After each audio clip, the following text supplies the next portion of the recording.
हाँ जी, क्या नाम है आपका और ये जो लाइब्रेरी है क्या क्या फैसिलिटी यहाँ है, क्या किसी तरह की फ़ीस आपसे ली जाती है और क्या फ़ायदा इसका मिल रहा है गांव के युवाओं को?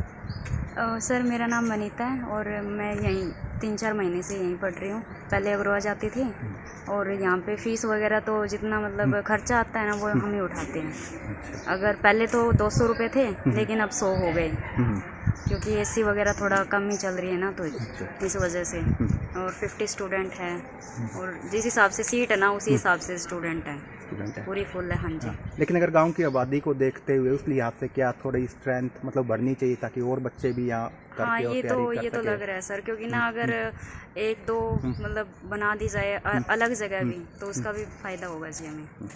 क्या किसी और भी कोई और सुविधा भी यहाँ आप चाहते हो, मतलब कुछ और सुविधा भी अगर मिल जाए तो? सुविधा और हाँ तो जी। सर कितना बड़ा गांव है, इतनी ज़्यादा स्ट्रेंथ है यहाँ हाँ की। जी। अगर यहाँ पे एक हेल्थ स्टेडियम हो तो अच्छी बात है सर, क्योंकि यहाँ पे सिर्फ एक ही ग्राउंड है, इतनी बड़ी स्ट्रेंथ है तो उस हिसाब से तो सर होना चाहिए। और जो गवर्नमेंट स्कूल है उसमें भी मतलब इतना खेल वगैरह नहीं खिलाते हैं। 12th तक है ये स्कूल। अच्छा। काफ़ी बड़ा है, स्ट्रेंथ भी अच्छी है, बट खेल वगैरह नहीं करवाते तो इस वजह से हम भी पीछे रह गए इस वजह से। जबकि गांव के युवा चाहते हैं खेलों हाँ जी, में हाँ और जी, काफ़ी जरूर मतलब वो चाहते चाहते हैं। हाँ जी। नंगथला में पहुंचने पे हार्दिक स्वागत अभिनंदन है। मैं महावीर सिंह, गाँव नंगथला, गोगा मेडी प्रधान। और हमारे गांव में लगभग देवी देवताओं का अच्छा आकर्षण रहा है। गांव में लोगों की श्रद्धा भी अच्छी है, क्योंकि 1950 में गोगा मेडी का मंदिर जो गांव में विकसित हुआ उसमें हमारे आदरणीय श्री कर्माराम जी भगत और अडवाणी जी, इन्होंने उसकी शुरुआत की थी। गांव में आज खूब धूमधाम से हर साल गोगा जी का मेला लगता है, बहुत बहुत दूर से श्रद्धालु आते हैं। और बता रहे हैं कि गांव नंगथला में लगभग ये जब भी मंदिर हुआ उसमें हरियाणा में लगभग प्रथम ही माना जाता है। अभी राजस्थान के बाद ये पहला मंदिर है जो गांव नंगथला में इसकी मान्यता आज लगभग 75 सालों से हर साल गांव में मेला अच्छा भर रहा है, श्रद्धालु अच्छे आते हैं, भंडारा भी बहुत अच्छा चल रहा है। और गांव में हमारे बहुत लगभग माने तो 14-15 मंदिर है, हर समाज के मंदिर गांव में विकसित है। सत्यनारायण भगवान का मंदिर है, गांव में लक्ष्मी नारायण जी का भी है, रविदास जी का भी मंदिर है, बिश्नोई समाज का भी, यानी हर तरह से बहुत ही मंदिर है। 36 देवी देवताएँ यहाँ पर मौजूद है। लोगों की आस्था भी अच्छी रहती है, भाईचारे का गाँव है, 36 बिरादरी का। तो मैं यही कहना चाहता हूँ कि ये इस गांव जैसा एक देवभूमि मानते हैं हम इसको। कहते हैं भी गांव का नाम भी जैसे तैसे बड़ा नंग सदन, नंगों का सदन यहाँ की बोलते हैं। अभी गोरखनाथ जी भी यहाँ तपे हुए हैं, यानी इस गांव का नाम ही एक देवी देवताओं के माध्यम से ही पड़ा हुआ है। हाँ जी, क्या नाम है आपका और इस गांव के इतिहास की बात करें तो इस गांव का इतिहास क्या रहा है, किन्होंने आके ये गांव बसाया था? निहाल सिंह नाम है जी मेरा। और जो हमारा बडेरा था नहीं, धन्नू नाम था उसका, उसने बसाया था ये गाँव। उसमें धानक बिरादरी और चमार बिरादरी और 75 गोत्र के मुसलमान थे।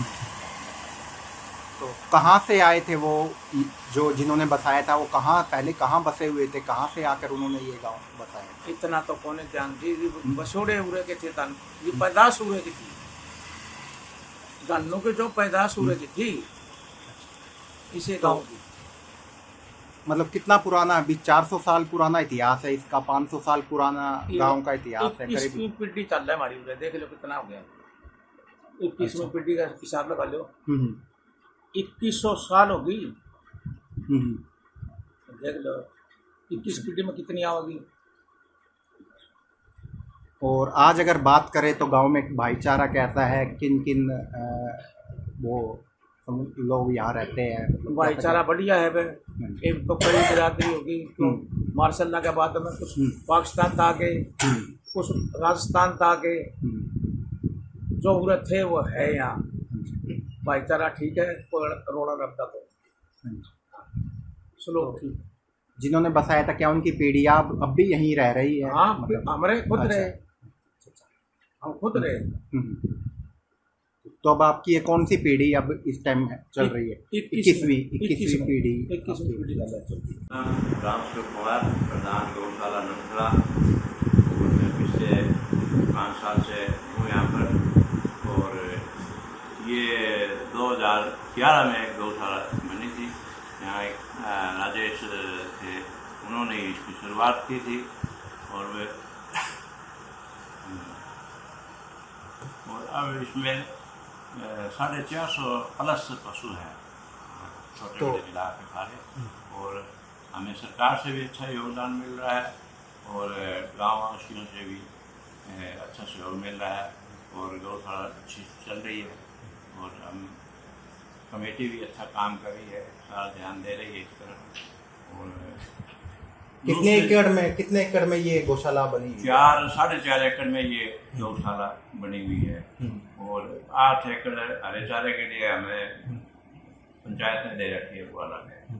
तो इन फ्यूचर जैसे सौर ऊर्जा है, उसके तरफ भी कोई आगे कोई प्लानिंग है, कोई योजना और हमारे पहले से लगी हुई है। अच्छा। और फिर आगे भी हम प्लान बना रहे हैं, देखते हैं कि आगे क्या होता है।